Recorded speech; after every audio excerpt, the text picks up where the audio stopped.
Christ consciousness, often misperceived, limited, and argued as one consciousness or another. Hello, beautiful people. I'm Danae, and welcome back to the Guiding Light.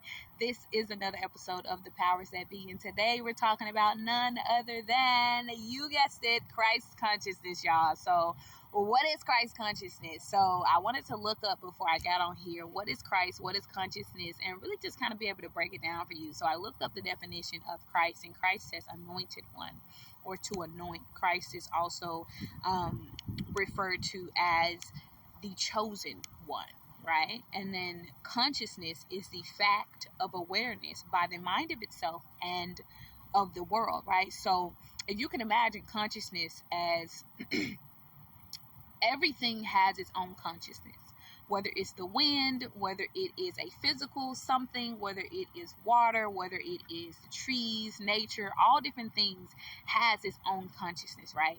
And so when you recognize that consciousness is its own consciousness, meaning that it is its own world, it is what it is, you can't form or create consciousness into something that it is not, right?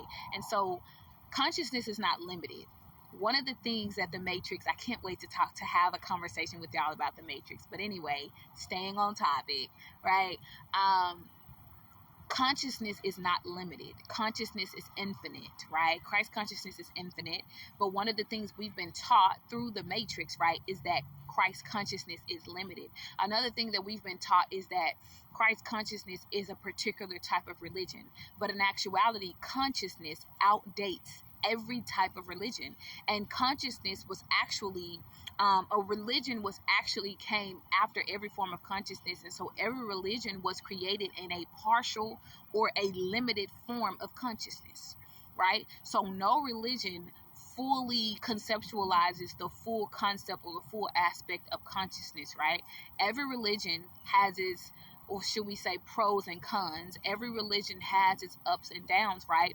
But not enough people, will be honest and have the conversation and say that, hey, consciousness is the ultimate consciousness, right? It is the ultimate world. It is infinity times infinity, right? It is infinity times itself, right? That's what consciousness is. And so another thing that we've been taught that consciousness is, we've been taught that consciousness is debatable, meaning that consciousness is this thing or it is that, right? Which is another limited form of viewing or thinking or conceptualizing consciousness. Consciousness is yellow and blue. Consciousness is good and bad, right? Because there's no true such thing as good or bad. It is just all through the aspect of perception. How do you perceive it, right? What is good or bad for one person may not be good or bad for the next person, right? And so energy is simply energy. Consciousness is energy, and it is all around us. It is in all things, y'all. And so when you get to a point to where you are able to recognize that consciousness is already within you, right? So your third eye, for those who do not know, you have a third eye. It is here. It is where your pineal is often called your pineal gland. And so when you are operating through your pineal gland, through your third eye, that is you seeing things for what they really are, because consciousness is what it is, right? And oftentimes, right, we grow up, we've lived in a world where we have been conditioned to think that a lie is truth and that truth is lie. But when you wake up and you start operating through your pineal gland and you start recognizing that everything or most things that we perceive to be true is actually false, and what we believe to be false is actually the truth, and a lot of these things have been right in our face, right? You begin to see consciousness different. You begin to see consciousness different. So consciousness is all things. It's all things. It's infinity. It's infinite. Consciousness is it's the totality of itself. It is the totality of itself. Consciousness is the most high. It is the one and the only creator of creation, y'all. So when you begin to break this down, and so if you missed the episode from last week, we talked about Jesus Christ, and we were talking about how Jesus is different from consciousness. Jesus is a character, right? But consciousness, look at that alarm going off in the background. Consciousness is all things. But Jesus was a character created to be a God of the Matrix, right? Make sure y'all go back and watch that episode from last week.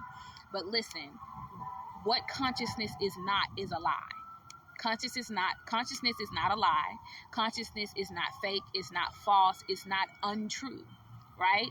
We, the beings that exist here in this realm and the other multitude of realms that exist, right, simultaneously all at once, we create things, or we utilize and misutilize the energy, right?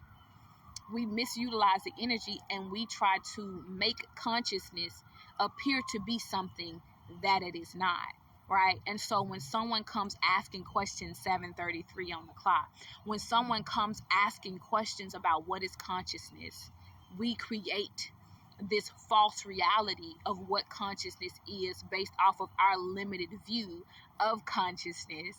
And then that person takes on that person, what they say, burp confirmation. But that person takes on that false reality of consciousness, and we've done that for generations after generations after generations. And I'm here to tell you that consciousness is all things. Consciousness is not limited. It is not a religion. It is not false or fake. It is not debatable. You can't say, well, it is this and it isn't this. It is what it is. Consciousness is what it is. It is all things. It is abundance. It is wealthy. It is prosperous. There is nothing that consciousness does not know. There is nothing that consciousness does not have access to. There is nothing that consciousness has not yet to experience, right? As they say, as above, so below. Everything, what is the saying? There's nothing new under the sun. Meaning that everything that could have ever possibly been done through consciousness has already been done. So what we are ultimately doing is essentially creating and recreating new and different, universes and energetic realms for us to be able to experience consciousness differently. 711 on the clock.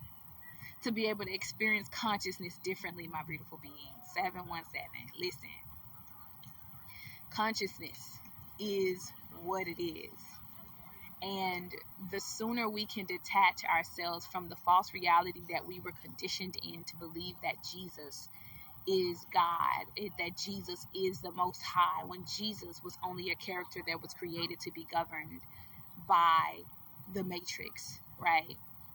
And in a couple of weeks, we're going to get into exactly what the Matrix is. So be looking forward to that. If this message is your message, if this is something that touched you and met you exactly where you needed to be met, share this message. Make sure you like, follow, and share this message, and then like and follow and subscribe to us on all our social media platforms. We are on YouTube, TikTok, Patreon, Instagram, and Facebook. If this is your word, comment below and let me know that this is your word. If something on here touched you and met you where it needed to, comment below and let me know exactly what part of this message you're most grateful, most thankful for. 818 on the clock. Peace and love, beautiful beings. Until next time, it's your girl Danae. Deuces.